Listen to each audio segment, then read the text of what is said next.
नमस्कार, मैं डॉक्टर रेणु शाही जवाहर कला केंद्र में हूँ और यहाँ पे सेवा पखवाड़ा के तहत नमो प्रदर्शनी का आयोजन चल रहा है। और तो मैं आपको ले चलती हूँ जवाहर कला केंद्र के अलंकार कला दीर्घा में, जहाँ पे आर्ट कैंप और प्रदर्शनी दोनों का आयोजन है।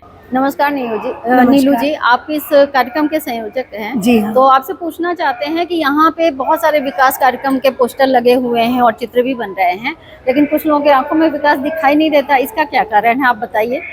बहुत ही अच्छा सवाल है आपका। ये जो एग्जीबिशन है, ये जो प्रदर्शनी है, नमो प्रदर्शनी का उद्देश्य यही है कि आप सभी जो ये यहाँ पर एक एक चीज को दर्शाया गया है।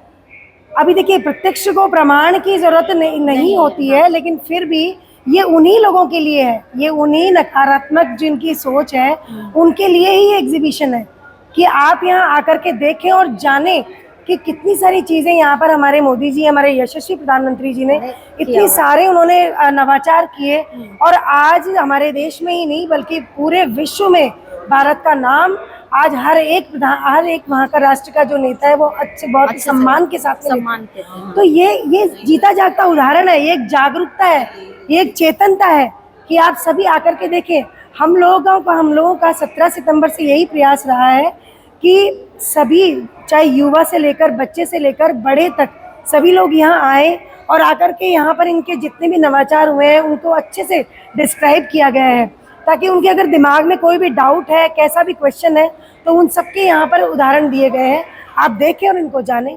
नमस्कार सुमन जी, मैं पूछना चाह रही थी कि आप जो नमो प्रदर्शनी देखने आए थे और आप इससे जुड़े भी हो, तो आपका क्या अनुभव रहा है, बताइए। मेरा अनुभव ये है कि ये नमो प्रदर्शनी जो यहाँ पे अपने जयपुर में लगी है, तो ये सबसे बेस्ट रहे अपने मतलब ऑल इंडिया में ये सबसे अच्छी रहे। और अपनी जो ये लगी है प्रदर्शनी, इसमें छोटे बच्चे जो आए ना, उनके थ्रू एक बहुत अच्छा मैसेज आ रहा है कि सब आज तक बच्चे मूवीज देखते हैं तो कि आपका आइडल कौन है, तो कि मूवी में जो स्टार्स होते हैं उन्हीं के नाम आते हैं। पर आज जो बच्चे आ रहे हैं 7 दिन से 8 दिन से, सब बच्चे ये कह रहे हैं कि हमारे आइडल मोदी जी हैं। तो मोदी जी को सब बच्चे जान रहे हैं, अपना आइडल बना रहे हैं, तो इससे बड़ी बात कुछ हो ही नहीं सकती। तो मोदी जी भी चाहते हैं कि भारत विकसित भारत बने, और ये बच्चे ही हैं जो भारत को विकसित भारत बनाएंगे। तो ये प्रदर्शनी बहुत ही अच्छी है और बच्चों का जो व्यू आ रहा है वो बहुत अच्छा है, और हम सब ने बहुत अच्छी कोशिश की है और भी नेक्स्ट टाइम और भी अच्छा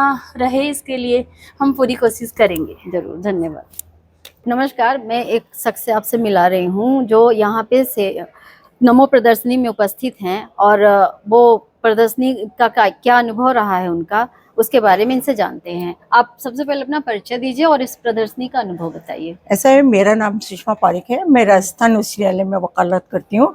इसके अलावा विभिन्न एनजीओ की मैं सोशल एक्टिविटी में भाग लेती रहती हूँ।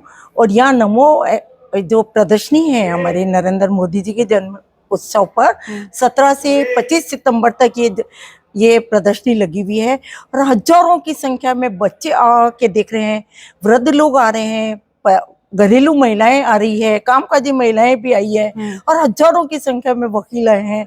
तो इस प्रदर्शनी के प्रति बहुत गहरा आकर्षण है राजस्थान के लोगों में, और हो भी क्यों नहीं, आखिर हमारे नरेंद्र मोदी जी जो 30वीं बार प्रधानमंत्री बने हैं, उन्होंने क्या नहीं किया देश के लिए। सबसे पहले उन्होंने नया सवेरा, उसके बाद में ये जो महिलाएं हमारे मरु प्रदेश में मटका ले लेके वजन उठाती थी, उनका वजन कम किया और घर घर पानी पहुंचाया, घर घर शौचालय की व्यवस्था कराई। कृषि के लिए भी उन्होंने काम किया, और जो महिला उद्यमी गाँव में हैं, छोटे छोटे कुटीर उद्योग करती है, उनको 10,000 से लेके 10 लाख तक का लोन मिलता है, और उच्च आय की जो महिलाएं हैं उनको 10 लाख से लेके और 10 करोड़ तक का लोन ले सकते हैं।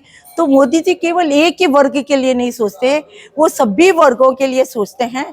और ये उज्ज्वला योजना देख लीजिए, जिससे घर घर में गैस है, निम्न तबके के लोगों को अपना घर मिला है। और मोदी जी ने क्या नहीं किया, सबसे पहले ये जो कर अपन जो टूथपेस्ट वगैरह लाते हैं जिस पे कर लगता था, विभिन्न जगहों पर कर देना पड़ता था, उसको एक करके उन्होंने जीएसटी लागू किया।